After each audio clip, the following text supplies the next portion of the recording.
My name is Johnny Utah, and you're watching Abandoned Americana, exploring the ghost towns of the West.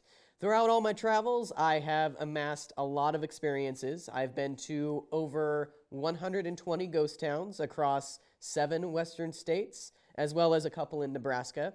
I've been to a ghost town that had a mine full of petrified trees, saturated with silver. Unfortunately, the silver was mined out back in the 1870s, but what can you do? I've also been to a ghost town that for a brief moment was the center of attention for the entire country, May 10th, 1869. That's Promontory Summit, where the Transcontinental Railroad was completed. So we're going to start by exploring ghost towns in Clark County. That's right here in Nevada, not too far from Las Vegas. There are actually about 2-3 dozen really good ghost towns that you can see. I actually used to live in one of those ghost towns. Good Springs, Nevada, population 150. I worked at the Pioneer Saloon for a little while. Definitely my favorite ghost town in Clark County is Good Springs, which is where I lived.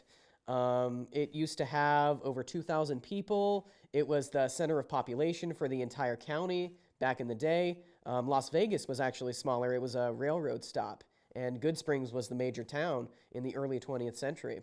I've also been to a ghost town called Nelson, but lately I've been thinking about going back, so you can join us as we go and explore that little ghost town there.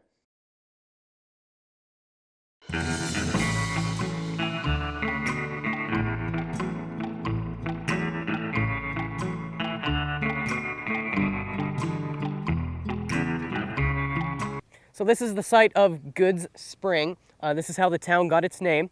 The spring was named for Joseph Good, a local cattleman and rancher who also was a part-time miner. Before that, the spring was used by the Spanish on the Spanish Trail, and even before them, it was used by Paiute and Anasazi Native Americans. This was considered a very sacred ground for them, and they even had a burial ground in this area. So the buildings you see here, the adobe building and the board and batten shack right behind me, were both built by the Robbins family in 1910. Good Springs was on the original road to California.